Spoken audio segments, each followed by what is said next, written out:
उनके परिवार से माफी मांगनी चाहिए, क्योंकि वो देश के बॉर्डर सुरक्षित नहीं कर पाए और आज खबर आती है कि सब जगह बांग्लादेशी घुसपैठिए घुस गए। प्रेम शुक्ला जी कितने असमर्थ हैं और इनकी पार्टी भी कितनी असमर्थ है कि महाराष्ट्र में पकड़े जाएं तो कांग्रेस की सरकार की गलती, दिल्ली में पकड़े जाएं तो आम आदमी पार्टी की। ये क्या कर रहे हैं? रोटियां सेक रहे हैं बॉर्डर पे। क्या करना है इनको? बॉर्डर सुरक्षा नहीं कर पाते तो आपको पता है ना कि चीन भी घुस के लद्दाख में 2 काउंटीज बना चुका है। इतनी विफल रही है सरकार लॉ एंड ऑर्डर पे। और सुनिए साहिल जी, 5 स्टेट है जो बांग्लादेश से बॉर्डर में लगते हैं। असम भाजपा के पास, एनडीए सरकार के पास, मेघालय एनडीए सरकार, त्रिपुरा एनडीए सरकार, 2023 तक मिजोरम भी एनडीए सरकार था, वहां नकार दी गई अब, और वेस्ट बंगाल। ये बार बार अपने स्टेट्स का तो बताते नहीं, कैसे घुसपैठिए आ रहे हैं हर जगह। बॉर्डर तो शेयर इनके 4 स्टेट, 5 में से 4 स्टेट तो इनके हैं। कैसे अंदर आ रहे हैं? ये जानबूझ के घुस आ रहे क्या? जैसे हरदीप पुरी जी ने दिल्ली में बसाया और बकायदा ट्वीट करके बताया कि बक्करवाला में बिठाया है, उनको बसाया है। मैं कह रही हूं अगर हरदीप पुरी जी को अरेस्ट कर लिया जाए तो सारे दिल्ली के रोहिंग्या तो पकड़े ही जाएंगे, क्योंकि उनको पता उन्होंने कहां बसाया। और मुझे ऐसा भी लगता है कि होम मिनिस्टर जी के ऊपर डेफिनेटली देशद्रोह का मामला होना चाहिए, क्योंकि 4 स्टेट उनके पास है और वहीं से सारे घुसपैठिए आ रहे हैं। यहाँ पे आप वहां की पीएम को रख लेते हैं, वहां बांग्लादेश में आप चावल भेजते हैं, इतनी सस्ती बिजली आपको अपने देश को ना देकर बांग्लादेश को देनी है और बांग्लादेशी घुसपैठियों को बसाना है इधर। ये क्या चल रहा है? और यहाँ बैठ के प्रेम शुक्ला जी क्या कह रहे हैं कि इनकी गलती नहीं, कोई जिम्मेदारी नहीं है इनकी। इतनी असमर्थ, निकम्मी, इनकॉम्पिटेंट सरकार को तुरंत इस्तीफा देना चाहिए। देश इनके हाथों में सुरक्षित नहीं है। पहले तो इनसे जवाब लीजिए कि 5 स्टेट तो तुम्हारे हैं जो बांग्लादेश के साथ बॉर्डर पे, वहां 4 स्टेट तो तुम्हारे हैं, तो तुमने वहां क्या किया? इनसे जवाब लीजिए साहिल जी। प्रियंका जी, नहीं बिल्कुल सबसे जवाब लिया जाएगा। प्रियंका जी, एक मुझे ग्राफिक्स, मतलब कुछ नंबर सामने रखने हैं कि दरअसल महाराष्ट्र, भारत में बांग्लादेशी घुसपैठिए हैं कितने, सरकार ने क्या कहा है अब तक, वो भी मुझे सबके सामने रखना है। लेकिन एक अपडेट आ रही है सैफ अली खान के अटैक केस में, वो अपडेट एक बार ले लेते हैं, उसके बाद मुझे वो नंबर्स भी आपको दिखाने हैं। प्रेम शुक्ला जी आपसे भी जवाब लेंगे और शाइना इंसी आपसे भी जवाब लेंगे। आप सरकार में बैठे हुए हैं, आपसे पूछना पड़ेगा।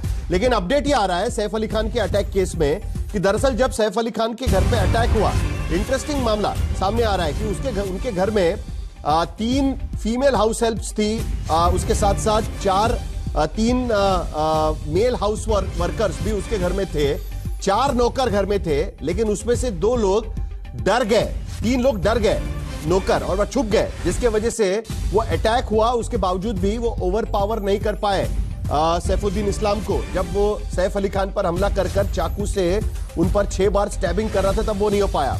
दूसरी बात ये पता चली है कि शरीफुल 10वें फ्लोर तक फायर एग्जिट से सीढ़ियां चलते हुए ऊपर गया और 11वें मंजिल पर, जहां पर सैफ अली खान का घर शुरू होता है, सैफ और करीना का, वहां पर 10वें फ्लोर के बाद जो डक्ट पाइप है, उसके जरिए बाथरूम में, जहांगीर के रूम में, यानी उनके बच्चे के रूम में उसने एंट्री की है।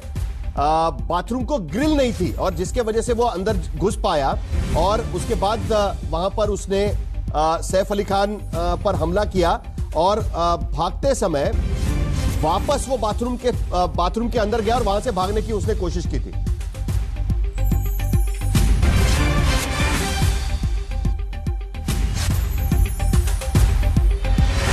तो सैफ अली खान के घर में किस तरीके से घुसा वो तो हमने देखा, और ये दिन दहाड़े तो मामला हुआ नहीं है, लेकिन रात को जाकर उसने वहां पर ये चीजें करने की कोशिश की है। लेकिन हमारी बातचीत चल रही है कि अभी ये शरीफुल इस्लाम ये बांग्लादेशी निकला है। तो जरा एक बार नजर डाल के देख लेते हैं कि दरअसल भारत में कितने घुसपैठिए हैं और सरकार ने बार बार क्या कहा है इसको लेकर।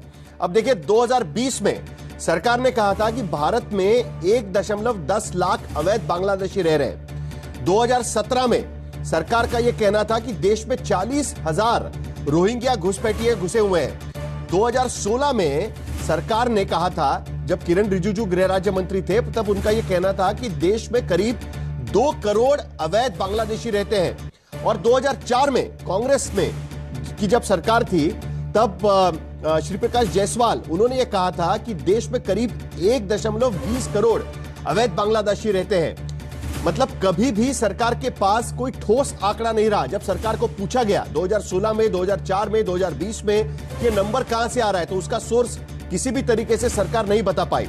अब एक बार जरा नजर डाल देते हैं कि बॉर्डर पर कार्रवाई कितनी हुई है। तो 2017 में बॉर्डर पर 1075 बांग्लादेशी घुसपैठिए पकड़े गए थे। 2018 में 1118 पकड़े गए थे। 2019 में 1351 पकड़े गए थे। 2023 में महाराष्ट्र में 27 पकड़े गए, 24 में 60 पकड़े गए और 2021 से 25 तक ट्रेन के भीतर 916 बांग्लादेशी घुसपैठिए अब तक पकड़े गए हैं। यानी कुल मिलाकर कोई ठोस आंकड़ा नहीं है शाइना इंसी जी। अभी बाला साहब ठाकरे की बात हुई थी, 1996 में भी महाराष्ट्र सरकार ने कुछ 50-60 लोगों को भेजा था बंगाल में और कहा था कि आप इनको दोबारा भेज दीजिएगा बांग्लादेश में। उनका कहना था कि ये तो बंगाली है, इनको हम नहीं भेज सकते। कुल मिलाकर बांग्लादेशी घुसपैठिया ये हमेशा चर्चा का विषय रहा है, लेकिन अगर हम आंकड़े देखें तो कोई भी ठोस आंकड़ा यहां पर नजर नहीं आता। महाराष्ट्र जैसे राज्य में, मुंबई जैसे शहर में यह बंदा रहता है 6 महीने तक। यहां पर वो कागजात बनाए बिना भी किसी कंपनी में काम करता है। किसी बार में वेटर की भी नौकरी उसको मिल जाती है। ये कैसे हो पाता है? किसकी जिम्मेदारी मानी जाए? साहिल जी, सबसे पहले राजनीतिक इच्छा शक्ति की आवश्यकता है और आदरणीय हिंदू हृदय सम्राट बाला साहेब ठाकरे ने ये बांग्लादेशी का जो मुद्दा है कब से, सदियों से उन्होंने ये उजागर किया है। हर बार जब मोदी जी और अमित शाह जी रोहिंग्यास की बात करते हैं या बांग्लादेशी की बात करते हैं, सीएए की बात करते हैं, एनआरसी की बात करते हैं, तो विपक्ष सिर्फ बड़ी बड़ी बवाल उठाते हैं क्योंकि वो तुष्टीकरण की राजनीति में विश्वास करते हैं।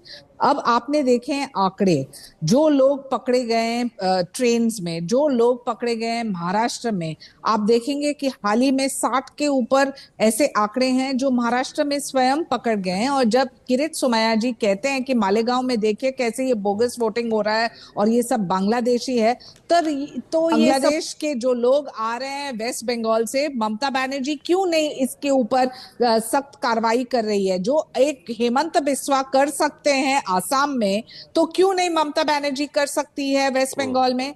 जब आप आम आदमी पार्टी की बात करते हैं, स्वाभाविक रूप से अमित शाह जी हो या नरेंद्र मोदी जी, उन्होंने ये उजागर किया है क्योंकि इतने सारे ऐसे कंस्टिट्यूएंसीज हैं दिल्ली में जहां बोगस वोटिंग और जहां बांग्लादेशी आके वहां बैठ के वोट भी कर रहे हैं और पूरे सरकार के फायदा उठा रहे हैं। तो is this not with political insulation of the local leaders?